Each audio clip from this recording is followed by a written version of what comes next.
Era uma vez um proprietário de um pequeno sítio. Ele plantava ali com a mulher, os filhos já adultos, as noras e os netos, algumas hortaliças que ele vendia para os fazendeiros da região ou trocava por arroz, trocava por feijão, por grãos que ele ainda não era capaz de plantar.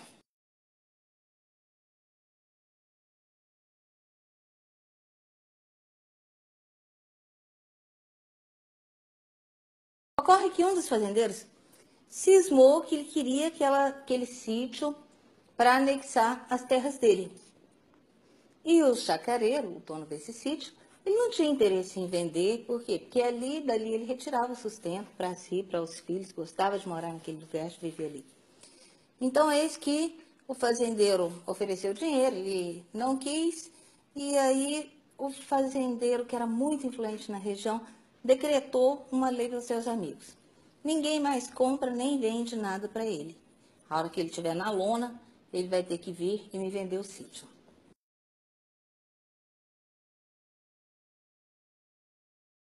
Então, esse proprietário do sítio ficou lá, sem ter como substituir as ferramentas dele que estragavam, né? Ele tinha hortaliça, mas ele basicamente não tinha grãos, então ele começou a plantar uma coisa aqui, outra ali, para substituir aqueles elementos e poder se alimentar e alimentar sua família.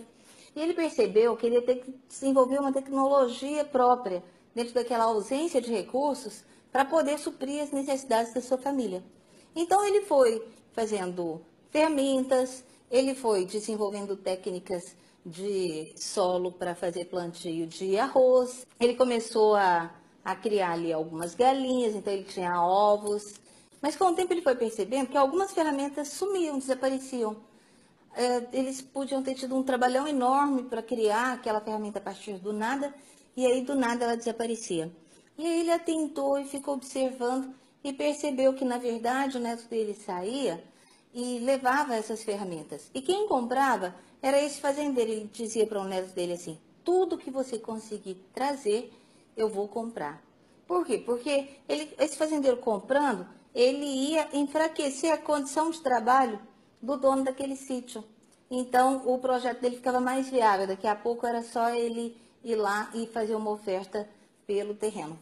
Então, o dono do sítio decretou o seguinte: ninguém mais saía da chácara. Todo mundo ia ficar vivendo ali naquele sítio, sem poder ter contato com o mundo exterior.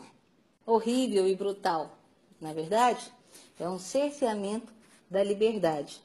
Mas a outra possibilidade era que o fazendeiro conseguisse êxito naquele processo de esvaziar todos os recursos do sítio até que eles começassem a passar fome, até que eles estivessem vivendo à míngua e tivessem finalmente que ceder. Então, esse dono do sítio buscava ganhar tempo, sobreviver na medida do possível, até que esse fazendeiro viesse a falecer e os filhos dele, os herdeiros, de repente pudessem ser mais complacentes e pudessem aceitar a viver cada um dentro do seu território e ele pudesse voltar a negociar com os donos das fazendas próximas, vendendo a sua verdura, né, e obtendo de novo o sustento para sua família num sistema de vida normal como havia antes. Eu estou contando essa história para falar de coisas que as pessoas não costumam entender muito a respeito de Cuba. Deve dar um nó na cabeça, né? Fala-se tanto de cerceamento, de uma ditadura brutal, de mortos, de pessoas confinadas, de pessoas proibidas de sair do território. A gente vê no noticiário, a gente vê depoimentos de pessoas que viviam lá e que falavam de um regime brutal de isolamento. E, por outro lado, a gente vê aí o Papa, a gente vê os Rolling Stones, a gente vê o presidente da França, nós vimos diversos intelectuais defendendo um regime que nos parece duro, sangrento, ditatorial, né? Um regime que não cabe nessa concepção de mundo livre que nós temos. O que é que falta para a gente entender essa questão de Cuba? Como é que alguém pode defender uma prática como a que Fidel Castro implantou dentro daquela ilha? É que a gente precisa consultar um pouquinho o passado. Por exemplo, Quando Fidel Castro tomou Cuba na Revolução, ali não havia exatamente um paraíso, um Éden, um jardim do Senhor na terra. O povo cubano era miserável, as pessoas morriam da mais absoluta fome, enquanto Batista Fulgêncio era também um ditador. Mas Batista Fulgêncio era um ditador que era muito vinculado ao governo americano. Então havia ali uma pequena casta vivendo de uma forma nababesca, enquanto que a população morria na mais absoluta miséria, precariedade mesmo, como aquelas crianças da África. Era o couro e o osso morrendo de fome. As pessoas trabalhavam no campo de domingo a domingo para tentar retirar um mínimo básico de sustento. Isso não para colocarem seus filhos na escola, nada disso. Só para não morrer de fome mesmo. Então, o contexto onde se deu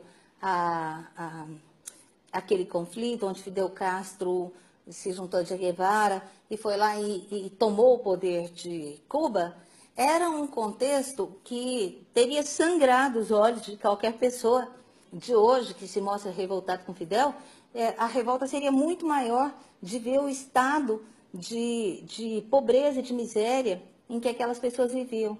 E olhe que nessa época, 1/3 de todo o açúcar que os Estados Unidos consumiam saía da ilha de Cuba. Então, eles até produziam bastante. Eles vendiam aquele produto para os Estados Unidos. Ocorre que era por um preço tão ínfimo. Por quê? Porque os Estados Unidos tinham plantado ali um cão de guarda de seus interesses. Obviamente, é preciso entender que os Estados Unidos negociam com todos os países miseráveis do nosso planeta. Eles estão ali sempre comprando produtos ou vendendo produtos a eles, mas as condições e os termos são absolutamente injustas. Vou citar para vocês um exemplo. No Brasil, o Brasil já foi, na época da ditadura, considerado o celeiro do mundo. Você já deve ter ouvido isso. Brasil, o celeiro do mundo. Mas do que adiantava a gente ser o celeiro e ter um volume muito grande de alimento se a gente vendia tudo para os Estados Unidos a preço baixíssimo e os Estados Unidos vendia para a Europa e para a Ásia por um preço decente? Nós plantávamos, nós podíamos ser o celeiro do mundo, mas nós não tínhamos o que comer. A mesma situação foi a que ocorreu em Cuba. Só que a partir do momento que rompeu-se a ligação de Cuba com os Estados Unidos através dessa revolução, os Estados Unidos fez uma coisa que todo mundo precisa entender antes de falar de Cuba. Chama-se embargo econômico. O que é o embargo econômico? É aquilo que eu falei que os fazendeiros fizeram. Os Estados Unidos decretaram uma lei onde nenhum país poderia comprar ou vender para Cuba. Não podia haver negociação de nenhuma espécie. Qual que era o propósito? Esperar que eles definhassem e aí, então, os Estados Unidos surgiria de novo e iria fazer a posse, tomar a posse daquela ilha de Cuba. Esse embargo, ele atravessou gerações. Chegou-se ao ponto de 187 países votarem contra o embargo e os Estados Unidos não arredaram pé. A ONU considerou esse embargo criminoso, mas os Estados Unidos não arredou o pé. Então, isso significa que quando você fala de uma ditadura em Cuba, você também teve uma ditadura americana. Por que é que a ditadura americana é menos perniciosa que a ditadura de Cuba? Importava aos Estados Unidos, quando aquelas crianças estavam morrendo de fome, o que Fidel Castro fez foi criar um sistema doméstico, onde eles começaram a se virar com aqueles recursos que eles tinham. Então, ele começou a formar pessoas para achar alternativas de produção, para pesquisar e desenvolver formas de garantir o sustento deles. Só que quando Fidel Castro começou a formar essas mentes, esses cérebros, os Estados Unidos estavam lá fora, esperando para oferecer fortunas para que essas pessoas fossem trabalhar e ganhar um dinheiro considerável nos Estados Unidos. Ou seja, quanto mais Fidel investia nas ferramentas, mais os Estados Unidos criava recursos financeiros para atrair e retirar de lá aquelas ferramentas que possibilitavam a vida da população de Cuba. Cuba tem uma população de 11 milhões de habitantes, mas tem uma capacidade de produção muito grande, uma localização super estratégica. Então, é um território interessante, não apenas para os Estados Unidos, mas para toda a América Latina. Ocorre que se o Brasil, por exemplo, começasse a negociar com Cuba, aí os Estados Unidos não comprariam nem venderia mais nada da gente. Você acha mesmo que os nossos governos iriam passar por cima desse tipo de ameaça? Não. Os Estados Unidos deixou, inclusive, de importar geleia da França quando descobriu que a França estava comprando açúcar de Cuba. Então foi um cerco financeiro muito forte. Por isso, apesar de parecer brutal o isolamento em que a população cubana viveu, muitos cubanos endossavam esse procedimento. Por quê? Porque ninguém mais ali morria de frio, ninguém ali morria de fome, ninguém ali ficava sem estudar, ninguém ali ficava sem saúde. E olha que um dos melhores padrões de saúde do mundo. E Cuba, nesse meio tempo, formou uma geração de grandes cérebros, de grandes mentes, de grandes pesquisadores. E o intento era que dessas pessoas saísse a base para formar as novas gerações, as crianças. Quando você fala do programa de médicos cubanos, você vai observar a maioria dos médicos atendendo a isso voluntariamente. Eles vão por quê? Porque eles acreditam que eles foram formados pelo Estado. Então, eles têm que retribuir isso ao Estado para que as crianças também possam se formar, estudar, ter uma educação de qualidade como eles tiveram. Então, eles concordam com a doação do salário deles como retribuição ao investimento feito pelo Estado. Obviamente, algumas pessoas gostariam muito de ir para os Estados Unidos e esquecer o que estava ficando para trás. Mas a grande maioria do povo cubano apoiou, sim, esse isolamento. A grande maioria do povo cubano entendeu o projeto e defendeu, assim como defende até hoje.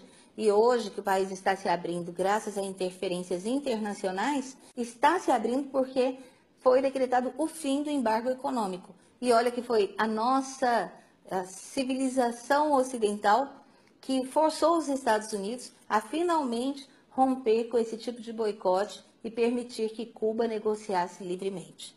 Então, sem entender que houve um embargo econômico, você jamais vai poder dizer qualquer coisa em relação a Cuba.